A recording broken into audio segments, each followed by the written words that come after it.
COP अधिवक्ता अधिनियम के विरुद्ध अखिल भारतीय संयुक्त अधिवक्ता परिषद महिला प्रकोष्ठ ने सौंपा ज्ञापन। आज दिनांक 23 अक्टूबर 2020 अखिल भारतीय संयुक्त अधिवक्ता परिषद महिला प्रकोष्ठ के पदाधिकारियों ने अधिवक्ता परिषद की राष्ट्रीय अध्यक्ष रागिनी गांधी अधिवक्ता के नेतृत्व में बार काउंसिल ऑफ इंडिया द्वारा प्रस्तावित अवैध एवं असंवैधानिक मानक सीओपी सर्टिफिकेट ऑफ प्रैक्टिस के विरोध में मथुरा बार एसोसिएशन अधिवक्ता परिषद की राष्ट्रीय अध्यक्ष रागिनी गांधी ने मथुरा बार एसोसिएशन के सम्मानित अध्यक्ष सुशील शर्मा एवं सचिव सुनील चतुर्वेदी को संबोधित ज्ञापन बार काउंसिल ऑफ इंडिया के अध्यक्ष को सौंपा। मथुरा बार एसोसिएशन के अध्यक्ष एवं सचिव अपना क्वायरिंग लेटर लगाकर संतुष्टि प्रदान करते हुए बार काउंसिल इंडिया के चेयरमैन को ज्ञापन प्रेषित किया गया। तत्पश्चात अखिल भारतीय संयुक्त अधिवक्ता परिषद महिला प्रकोष्ठ की राष्ट्रीय अध्यक्ष रागिनी गांधी ने कहा, सीओपी अधिवक्ता अधिनियम 1961 के पूर्णतः अवैध है, असंवैधानिक है। यह काला कानून मात्र नए अधिवक्ताओं एवं जिन अधिवक्ताओं के पास अभी तक सीओपी नंबर नहीं है उनको प्रैक्टिस करने पर बैन किया गया है, जो किसी दृष्टिकोण में न्याय व तर्कसंगत नहीं है। इसीलिए अखिल भारतीय संयुक्त अधिवक्ता परिषद के पुरजोर विरोध के साथ बार काउंसिल ऑफ इंडिया के अध्यक्ष से मांग करते हैं, शीघ्र ही इसे वैधानिक प्रावधान को तत्काल निरस्त किया जाए। इस ज्ञापन में परिषद के अन्य पदाधिकारी वरिष्ठ अधिवक्ता मानवीर सिंह, अधिवक्ता संगीत शर्मा, राष्ट्रीय संयुक्त सचिव वरिष्ठ प्रदेश महामंत्री चंद्रकांता, मंडल आगरा अध्यक्ष दीप चतुर्वेदी, जनपद अध्यक्ष राजेश कुमारी एवं जनपद सचिव रेखा रानी एवं पुष्पा गुप्ता, सुनील शर्मा आदि अधिवक्ता मौजूद रहे। आज हमने जो है ज्ञापन सौंपा है वो हमने सर्टिफिकेट ऑफ प्रैक्टिस के विरोध में सौंपा है कि अधिवक्ता अधिनियम 1961 जो है, जो अधिवक्ताओं के विषय में जिसमें बताया गया है कि अधिवक्ता कौन होते हैं,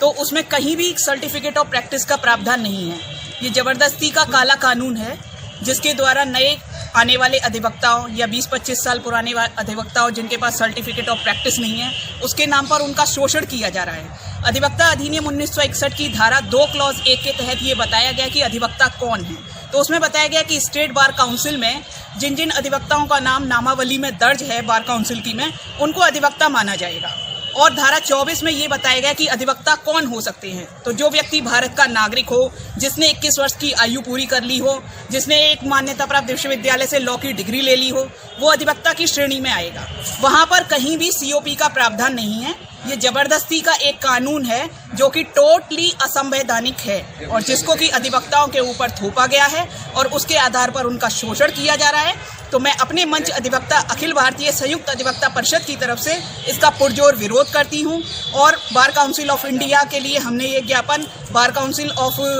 बार एसोसिएशन ऑफ मथुरा के अध्यक्ष महोदय और सचिव महोदय को सौंपा है और उनसे ये आग्रह किया है कि वो इसको हमारे अपने समर्थन के साथ बार काउंसिल ऑफ इंडिया को सौंपें और उनसे कहें कि इस काले कानून को समाप्त किया जाए, इसको पूरी तरह से निस्तो नाबूद किया जाए। यही हमारे मंच की मुहिम है, यही हमारे परिषद की मुहिम है। अगर इस पर ध्यान नहीं दिया जाता है तो हमारे जो राष्ट्रीय अध्यक्ष हैं इसके श्री शिवसेवक गुप्ता जी, उनके नेतृत्व में एक राष्ट्रव्यापी आंदोलन चलाया जाएगा और भी जो जरूरी प्रक्रिया।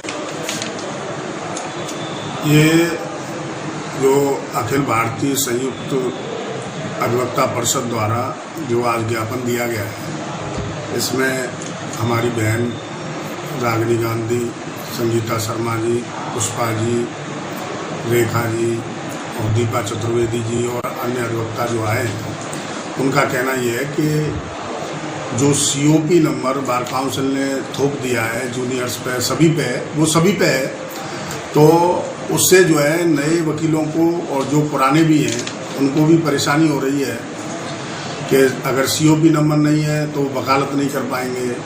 सीओपी नंबर नहीं है तो हमारे मेंबर नहीं रह पाएंगे, सीओपी नंबर नहीं है तो वो वोट नहीं दे पाएंगे, इलेक्शन में भाग नहीं ले पाएंगे। यानी कि उनकी जो जितनी भी मेहनत है पढ़ाई लिखाई की और रजिस्ट्रेशन की, वो सारी बेकार हो जाए। इसलिए उन्होंने हमारे बार के through bar council of India के लिए एक ज्ञापन दिया है कि सीओपी नंबर को हमारे ऊपर न थोपा जाए। सीओपी नंबर का कोई भी प्रोविज़न हमारे बार काउंसिल का जो रूल्स हैं, रेगुलेशंस हैं, एक्ट है, उसमें कहीं नहीं दिया। ये अलग से कोई प्रस्ताव करके बनाया गया है। तो क्योंकि इन सभी अधिवक्ताओं की जो परेशानियों से मैं समझ सकता हूँ और मैं समझता हूं कि अगर COP नंबर वाला ये कानून चला तो निश्चित रूप से हमारी बार में बहुत ही कम संख्या में मेंबर रह जाएंगे। तो उससे जो है हमें भी परेशानी होगी कि हमारे साथियों को इतना परेशानी उठानी पड़े और वो अपने प्रोफेशन से कहीं हाथ न धो बैठे।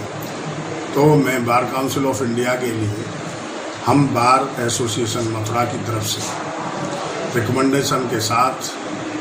अपनी संतुष्टि के साथ इस ज्ञापन को भेजेंगे कि हमारे नए अधिवक्ताओं को कोई परेशानी ना हो और जो 20-25 साल से वकालत कर रहे हैं और उन पर COP नंबर बाई देवे किसी कारण से नहीं आ पाया है और वो यहाँ पे नियमित रूप से वकालत कर रहे हैं, उनको इस तरीके का कोई परेशानी ना हो और अपने प्रोफेशन से हाथ न धोना।